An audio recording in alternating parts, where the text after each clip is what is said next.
we're not one-dimensional. We're not Albert College is not a school that's focused solely on academics. We do well in all sorts of areas.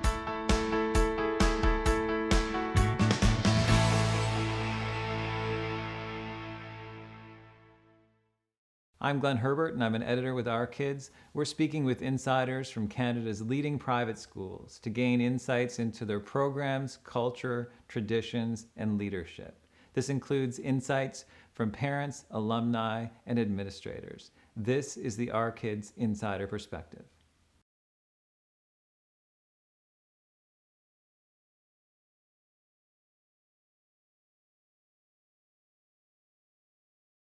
I love that I work with kids every day. Kids keep you energetic and active. I love to see students meet with success, especially, when you go to a play or you go to a performance and the struggles that a student might have had, and then you see them shining on the stage. It really is a gratifying feeling. I love working with teachers. I love curriculum. I love history. So to be in a job where I get to pursue my passions and to see students succeed is what I really love about my job.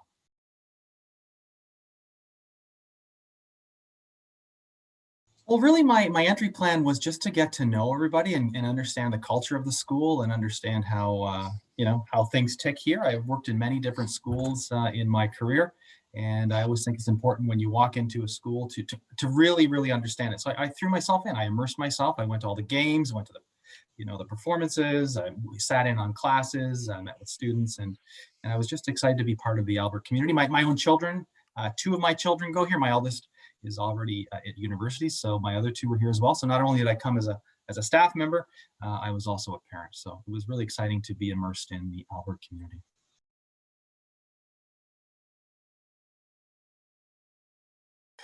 A typical day. So I start my morning. I live 127 steps away from the school. I counted. It's the best commute around. So I greet students as they come in, and we gather together as a community in our memorial chapel. The memorial chapel was built in honor and in memory of Albert College staff and students who perished in World War I. As you recall earlier in the interview here, I told you that the building was rebuilt right after World War I, so that was front of mind to the builders at the time. And because it's an old building, we don't have a modern PA system. So every other school I've worked at, morning announcements are done where the principal is in his or her office speaking over the radio system that's then piped into the classrooms. We don't have that. So we gather, the whole school gathers every morning in the chapel, and we run through whether it's the upcoming activities. There might be a chat we call it chapel chats based on the theme of the day. So then classes start after that, and I'm in my office, typical head of school things, meetings and whatnot, but I try and get out into the halls as much as possible and visit students and teachers. We gather again as a community for lunchtime in Ackerman Hall. For those folks watching, I'm sure you'll see pictures online of Ackerman Hall. It's a beautiful dining hall, and that we all eat there together. After lunch is the arts block, another favorite part of my day. So students are engaged in the various arts. One of them is choir, and they do their choir practice in the chapel, which is very close to my office. So I often get to hear singing and whatnot, in the middle of the day, which is wonderful. After the arts block, we have afternoon classes again. So kind of the same sort of process with students back in classes. And then after school, we have our mandatory sports program. So we run sports after schools. So I'm outside with, watching the kids involved in their sports. And then at the end of the day, our day students go home, but our boarding students, of course, live here. And we have a mandatory study hall between 7 and 9, and not every night, but some nights I go over as part of the staff. So we, different staff members take turns helping with students on study hall. We visit dorm rooms to make sure that students are on track with their studies. So that, in a nutshell, is a typical day.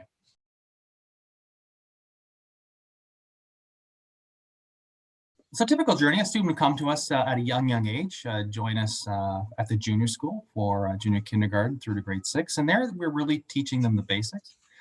We follow the Ontario curriculum, but throughout, whether it's junior kindergarten all the way to grade 12, we feel that is is the floor, not the ceiling. And so we add on top of that what we call our 5 A's. So our 5 A's are academics, of course, athletics, the arts, active citizenship, and adventure. And so we really try and give a student a well-rounded education and experiences in all these areas. So an example would be for adventure. We have a great emphasis on camping, outdoor education. So even at a young age, we try and get students those experiences outside of the classroom. As they move through grade 7 and 12 into the main building, again, they're following the Ontario curriculum, which gives them the Ontario Secondary School Diploma, so that they become eligible to apply to certainly Canadian universities, but universities around the world. But again, we academics is only part of educating a whole child, and we provide leadership opportunities for students, and we provide opportunities in all of these other areas, the arts and athletics and so on, to graduate students who are well-rounded and ready for the next stage of their journeys at university. Well, it's one of our 5 A's, and we believe very strongly that students have to show compassion and to work to help others, both locally and globally as well. So we organize, and students organize, excursions and events that A, raise awareness, and B, work to try and improve situations. So whether that's Pink Day, where everyone wears a pink t-shirt in awareness of anti-bullying, whether that's the sleep out so others can sleep in. It's a fundraiser that students do where they raise money and then they sleep outside to raise awareness for the issue of homelessness. It's all sorts of, there are always collections, announcements in chapel, really educating students to the issues that where we can make a difference and give back to the community.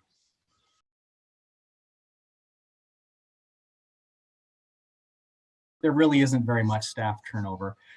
We're a small school, a fairly small staff compared to other larger schools, so that the turnover is very, very, very small. The staff who are here love being here, and we have many longtime staff members living here, teaching and working at Albert College.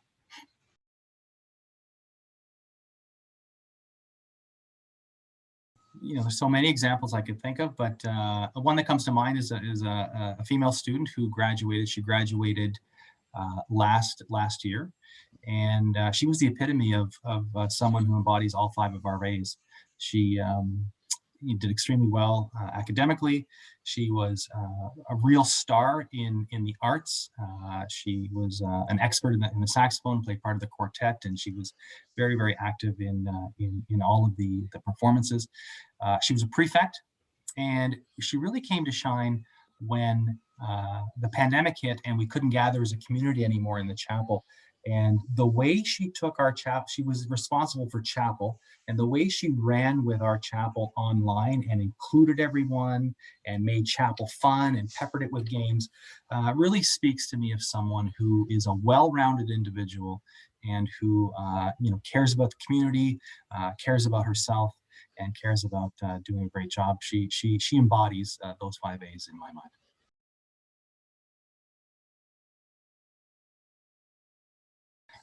Very good. The alumni who graduate from Albert College love the school, and they keep close connections to the school. One thing I was struck by when I first started was the number of alum who came back to visit, and not only recently graduated alumni that coming back on their university breaks or whatnot, but it's not unusual for me to be outside on a Saturday and see a gentleman or a woman who's graduated 20, 30 years ago walking the campus to see their old alma mater. So we do invite alumni back, obviously, not only for visits but to speak to students, and we try and link our students who are graduating, who recent grads with current alum who are also in universities, to try and keep the Albert connection in those universities as well.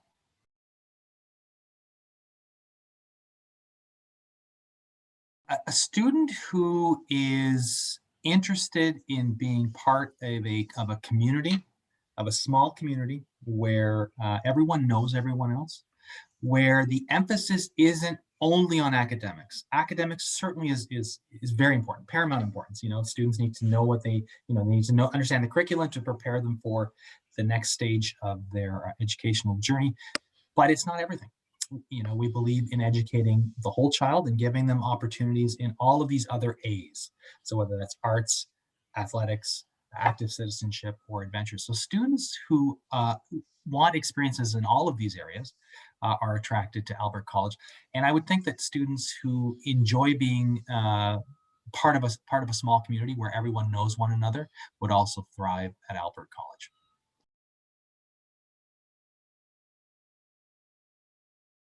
Yes, there would be. So a student who was not interested in the 5 A's, who only came for academics and kind of shut themselves off.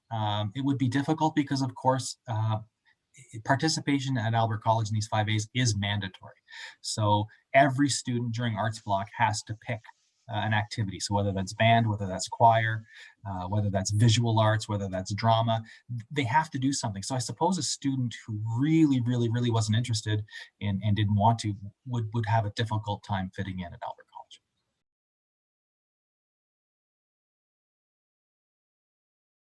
College. We have a wonderful culture. Like I think I said earlier in the discussion here, we're a small school, and in a small school, students can't help but get to know one another very, very well. So it's the first school I've seen where students in different grades are really close with each other. So in my experience at other schools, what I found typically was, the grade 12s hung out with the grade 12s, the grade 10s hung out with the grade 10s. But because we are so small and for our activities to run, so for example, choir to be successful or for band to be successful, students in different grades participate with each other fairly regularly. And what this leads to is a great friendship across all grades. So on the peer side that happens, but also in the classroom, with a small student body, teachers can't help but get to know the students, and the students can't help but to get to know all of the staff. So it really creates a wonderful culture of family, of community, where everyone looks out for everyone, each other, and it's a wonderful culture to not only work but also to have my own children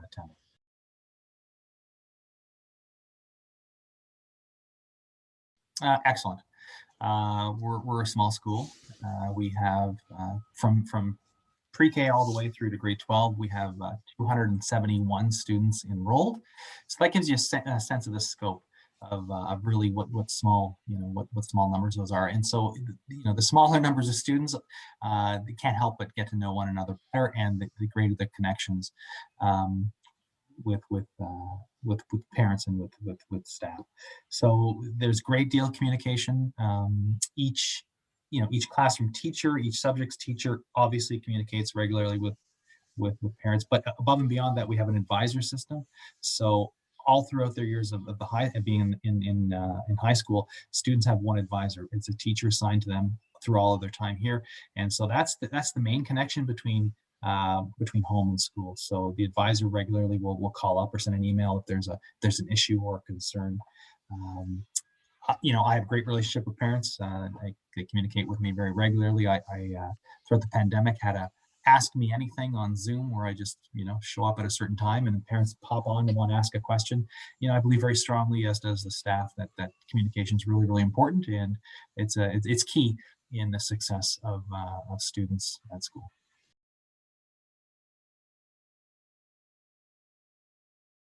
We firmly believe that um, those kinds of things can't be ignored, because if a problem is ignored, it festers. So we believe in addressing it right away. And in fact, we talk to students about bullying, and we talk about the issue of the bystander effect. And what research tells us is that if bullying's happening and the bystanders don't do anything, it can make the bullying problem worse. And the one thing that can stop it is if someone steps in and addresses the issue peer to peer. It is very effective in lowering bullying. So if an issue comes to the attention of the staff, we get involved right away. We sit down with both students to discuss the issue. We involve parents. We have a meeting. And then we discuss what the consequence would be, or the restorative piece. We believe very very strongly in if someone has done wrong, that they take steps to restore the relationship. So we're all about relationship and community here at Albert College, and you know the, there are going to be conflicts, and we work really really hard to address those and to make sure that the relationship isn't permanently damaged.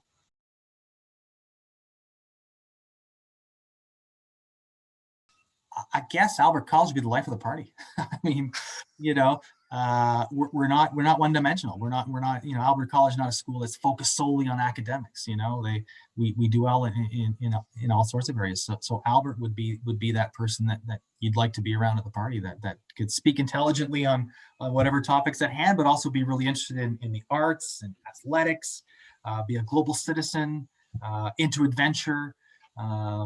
Yeah, I think that's kind of the personality of Albert College. The life of the party is how I'd say it. And so on top of all that, Albert College would be a very caring and kind individual. Our core values are integrity, individuality, inclusiveness, and compassion. So Albert College as the person would not only be the life of the party, they would also be one that cared about others, that included others, that acted with integrity, and respected the individual differences of others.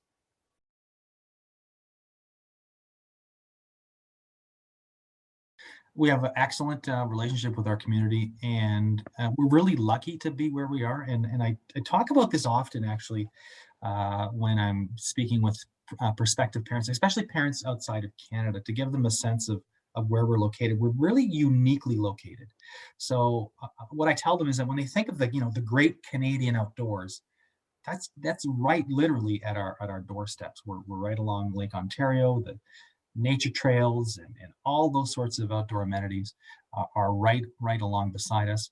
But we're not so far away from the large city centers, whether it's Toronto or Ottawa or Montreal, that we can still have students involved in those cultural experiences.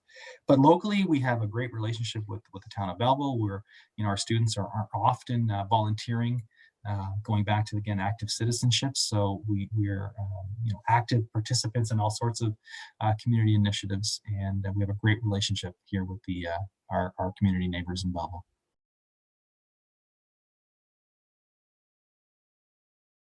Do your research. You'd want to look at, what are the school's goals? What do they focus on? And as you browse their website or speak to their admissions folk or attend an open house, what are the school's values, and do they match with your values and your child's values? I'd advise that you visit the school. I know that's certainly difficult in a time of a pandemic. So this past year, our visits have been virtual, which aren't the same as being on campus in person, but that's soon to change.